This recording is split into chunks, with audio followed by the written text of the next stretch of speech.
안녕하세요. 독일어 신문을 읽어준 남자 독신남입니다. 유럽 및 서양의 생활 문화는 로마, 그리스 시대를 거쳐 중세와 르네상스 등 수많은 세월들이 만들어온 결과물입니다. 각 시대를 지나며 유럽 시민들은 문화적 욕구 충족을 위해 일상에서 반복적인 활동을 해왔고요. 이런 오랜 시간의 문화 활동이 생활에 스며들면서 유형적이든 무형의 모습을 띠든 그들의 문화 DNA를 담은 생활 문화를 발전시켜 왔습니다. 그리고 이런 생활 문화에 영향을 주는 몇 가지가 있는데요. 바로 예를 들어 언어 그리고 미에 대한 통념입니다. 사람은 언어를 통해 사고를 하죠. 사고를 하기 때문에 언어가 있을까요? 물론 그렇기도 합니다. 그러나 대개는 언어가 있어야 생각을 더 섬세하게 다듬을 수가 있습니다. 언어가 사고를 지배하는 것이죠. 그리고 언어를 통해 형성된 사고는 반복적인 생활 패턴을 만들고 생활 문화를 생성하기도 하죠.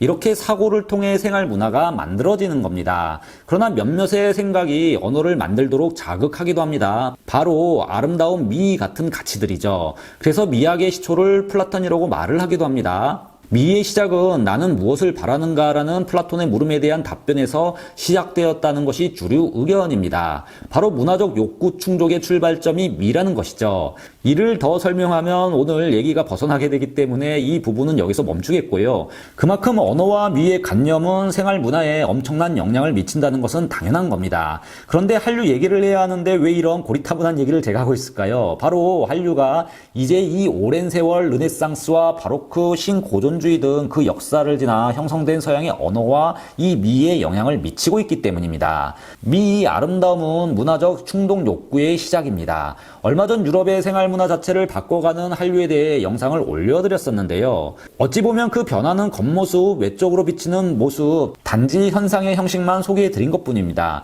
그러나 한류는 이들의 사고 습관도 많이 바꾸고 있다고 말할 수가 있죠. 오늘 그 모습을 독일어 신문을 통해 소개해드리도록 하겠습니다. 독일 유력 일간지 디 벨트지가 최근 K-팝에 푹 빠져있는 서양 여성들의 모습을 보도한 적이 있습니다. K-팝이 독일 및 유럽의 인기를 누리고 있는 것은 이미 현지 언론들을 통해서도 보도가 많이 되고 있죠. 한국 K-팝과 한류는 이렇게 전 유럽을 휩쓸고 있다는 사실들이 널리 알려진 내용들입니다. 그런데 매체는 이제 한류를 넘어 한국 남성에게까지 매력을 느끼고 있다고 설명하고 있는 기사 하나를 내보내는데요. 특히 아이돌 그룹들의 뛰어난 미모가 인기를 끌고 있다는 겁니다. 그런데 아이돌들의 외모가 인기를 끄는 이유는 바로 한류 K-팝이 유럽의 청소년들에게 새로운 미적 기준을 제시하고 있기 때문이라는 것이 기사의 주장인데요. 기사는 K-팝 성공 이유는 많지만 그중 하나는 여성스러운 미모의 남성, 엔드로저니 룩 바로 꽃미남 외모도 K-팝의 성공을 견인하고 있다고 보도하고 있습니다. 이런 독일 기사의 내용을 어떻게 우리가 이해할까요? 들으시는 분들의 입장에 따라 여러 생각이 드실 수가 있으실 텐데요. 한 가지 분명한 것은 K-팝 아이돌들의 외모가 세계 트렌드가 되어가고 있다는 모습이기도 합니다. 물론 어쩌면 반대일 수도 있겠죠. 아이돌 그룹들의 외모가 세계 트렌드가 아니라 세계 트렌드를 한국 아이돌 그룹들이 제일 먼저 캐치하고 이를 보급하고 있을 수도 있는 겁니다. 어쨌든 시대가 바뀌며 변화하는 미에 대한 기준을 K-팝이 제시하고 있다는 건데요. 그런데 르네상스를 지나 현대 사회로 들어온 유럽의 문화권에 새로운 미, 아름다운 기준을 현지인들에게 제시하고 있다는 것, 이는 아주 대단한 일입니다. 왜냐하면 위에서 언급해드린 것처럼 문화적 욕구 충동을 만들어내고 있기 때문이죠. 한류를 쉽게 볼 수 없는 이유가 바로 여기에 있는 겁니다. 한류의 확산은 단지 확산만 있는 것이 아니죠. 바로 새로운 문화적 충동을 자극하고 있기 때문에 가능했던 겁니다. 금세 한류가 사라질 것이라고 얘기하는 주장들이 난무했지만 한류가 세계로 나아간 지 이미 30년이 되어갑니다. 어떻게 이런 현상을 설명할 수가 있을까요? 바로 새로운 문화적 욕구 충동을 일으키고 있기 때문이죠. 저는 단지 이 욕구 충동을 일으키고 있는 요소 미를 예로 들어 설명을 드리고 있을 뿐입니다. 아마도 문화적 욕구 충동을 일으키는 요소는 많을 겁니다. 매체는 독일 청소년들에게 한국 아이돌들의 미모가 독일 학교 친구들의 모습보다 더 강하게 끌리고 있다고 전하고 있는데요. 유럽 현지 청소년 그 누군가에게는 한국 아이돌 그룹들의 새로운 스타일들의 외모가 훨씬 매력적이라는 것이죠. 기사는 13세 독일 소녀와의 인터뷰에서 BTS를 보려고 미국행 비행기를 탈 수도 있고 어떤 방식으로든 비행기를 타고 싶다는 인터뷰 내용을 전달하고 있습니다. 매체는 라이브로 이 빛나는 아이돌 그룹들을 볼 수 있다는 것은 충분히 그녀의 그에게 가치 있다는 그녀의 말도 전하고 있죠. 그러나 코로나로 인해 미국행 비행기를 탈 수 없게 된 그녀는 방탄소년단의 춤을 배우기 시작했다고 전합니다. 신문은 이런 소녀들의 모습은 베를린에서 이미 많이 볼 수가 있으며 그녀들의 나이는 대체적으로 13세에서 21세 사이라고 기사는 보도하고 있습니다. 그리고 그들은 한국에 가기 위해 부모님들을 설득하는 중이라는 말도 전하고 있죠. K-팝 때문에 유럽 청소년들의 문화가 이렇게까지 지금 바뀌고 있는 겁니다. 이런 독일 소녀들의 K-팝에 대한 열정은 어디서 날 거라는 질문을 기사는 독자들에게 던지고 있습니다. 기자는 인터뷰를 통해 질문을 받은 소녀들은 정리되지 않은 답변들을 쏟아내며 그들의 K-팝 사랑을 분출하고 있다 설명하고 있는데요. 대단한 콘서트, 정말 놀랍고 아름다운 스타들 때문에 또는 완벽한 코레오그라피 등 수많은 이유들이 난무하고 있다고 보도하고 있습니다. 이 대목에서 재밌는 것은요, K-팝을 두고 이제 미국이나 유럽의 팝들보다 음악적으로 우수하다는 전제를 달고 있다는 사실입니다. 기사는 한국의 K-팝은 때론 부드럽고 때로는 강렬하며 EDM을 시작으로 랩을 넘어 락 음악까지 포함하고 있다고 분석하고 있습니다. 장르를 넘나들어 음악을 만들어내며 뛰어난 음악성을 담고 있다는 건데요. 그런데 이런 음악성을 넘어 K-팝이 인기를 누리는 데는 또 다른 이유가 있다고 강조하고 있습니다. 그건 바로 K-팝 아이돌 그룹들의 외모 때문이기도 하다고 설명하고 있죠. 기사는 여기서 K-팝 성공 이유 중 하나, 작지만 의미 있는 원인이 바로 이렇게 새로운 미적 기준을 제시하고 있기 때문이라는 것을 설명하고 있습니다.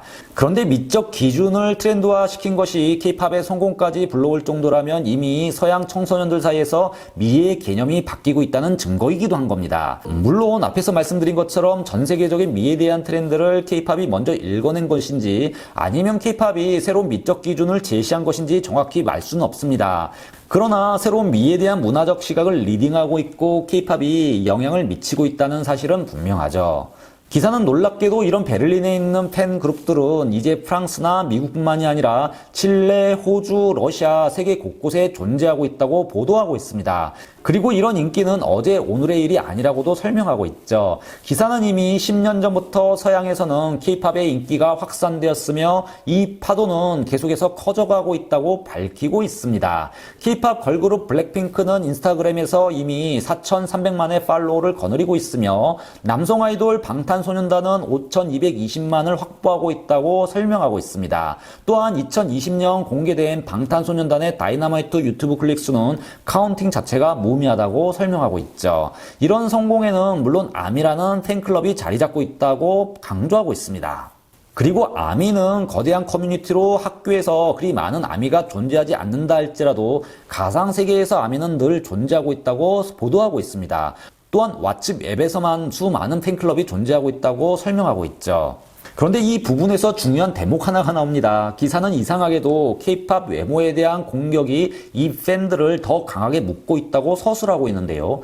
매체는 독일 현지 학교에서는 학생 일부가 K-팝과 남성 아이돌 그룹들을 여자 아이들이라고 비난하고 있고 메이크업과 옷을 여성처럼 입고 있다고 놀리고 있지만 이는 굉장히 매력적이다라는 반론을 팬과의 인터뷰를 인용해 전달하고 있습니다. 한국에서는 남성들이 외모를 가꾸고 있고 외모에 관심을 보이는 모습들은 아주 매력적이다. 남성에게 있는 여성상은 아름답다는 여성 팬들의 말을 전달하고 있기도 하죠.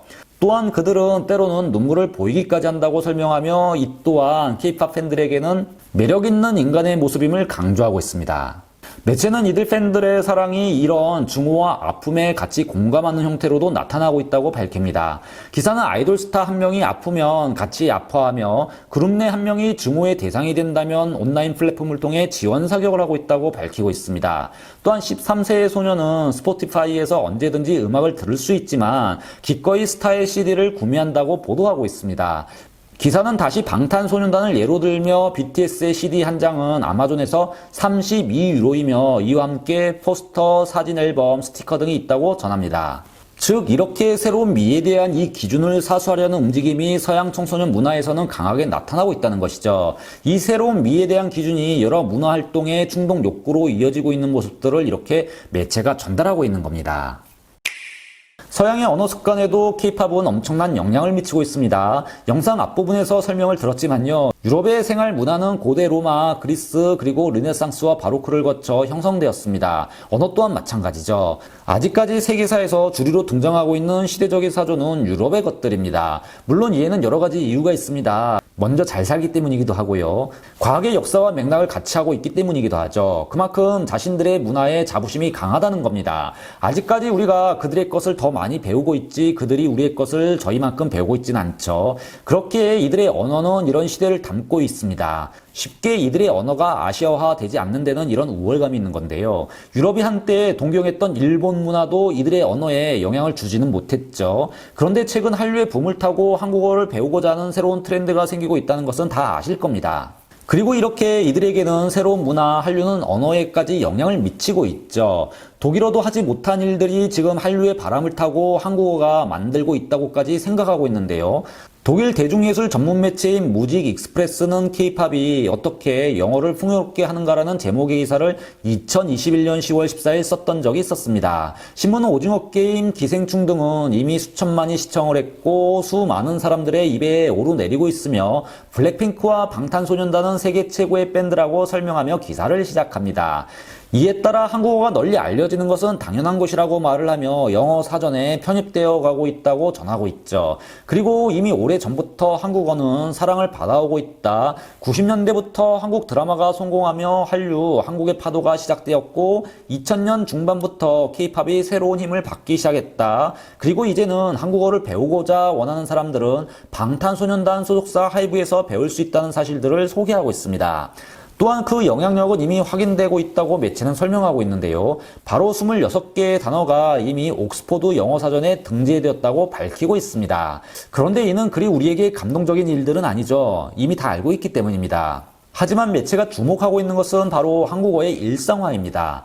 신문은 이런 한류의 현상이 비단 K-팝만으로 나타난 것이 아니라고 설명합니다. 한국어의 영향력은 날로 확대되어 가고 있다고 판단하고 있죠. 기사는 일상생활에서 한국어가 사용되고 있다는 사실을 강조하고 있는데요. 특히 영어권에 살아가는 아시아 커뮤니티에서 종종 볼 수 있는 현상으로 대화 중간 컨텍스트를 읽기 위해 한국어가 사용되고 있다고 강조하고 있습니다.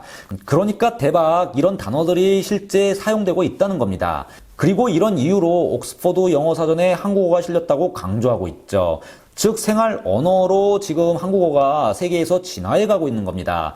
그리고 이를 통해 한국어, K-팝의 영향력이 더욱더 수용되고 있다고 주장하고 있습니다. 매체는 이를 지금 어떻게 보고 있냐면요. 한류 한국의 파도가 이제 영어라는 바다와 함께 동행하고 있다고 분석합니다. 그리고 언제 독일어가 이렇게 한국어처럼 시적이었던 적이 있던가라는 자조 섞인 주장도 하고 있습니다. 매체는 이런 현상이 얼마나 대단한지를 알리기 위해 자국의 언어 독일어와 비교를 하고 있는데요. 기사는 독일어가 영어권에서 생활 언어가 된 적이 없다는 사실들을 강조하고 있습니다. 여기서 독일어는 한국어처럼 시적으로 사용된 적이 없다고 서술합니다. 기사는 이 주장을 구체화하기 위해 한국의 파도 한류라는 단어를 예로 들고 있는데요. 한류의 여러 영향력을 설명하는 데 있어 콘텍스트에 맞게 한류 크레이즈 또는 한류 팬이라는 조합으로 영어와 한국어를 혼용해 사용하고 있다고 설명합니다. 한류는 한국에서 출발한 여러 한국의 문화 현상을 말하는 것으로 먹방, 대박 등 한국어 단어는 이미 영어권에서 신생어로 자리 잡았다고 밝히고 있죠. 매체는 특히 대박에 대해 자세히 설명을 하고 있는데요. 예를 들어 환상적인, 기가 막힌이라는 표현을 나타내는 단어라고 전하고 있습니다. 그리고 K-팝 팬이라면 꼭 알아야 할 한국 단어 20여 개를 소개하고 있습니다. 이렇게 한국어가 일상생활에 쓰이며 일반 언어가 된다는 것, 새로운 문화 습관을 만들고 있다는 증거인 겁니다. 한류 과연 곧 사라질 그런 가벼운 트렌드일까요? 판단은 시청자분들께 맡기도록 하겠습니다. 지금까지 독일어 신문을 읽어준 남자 독신남이었습니다.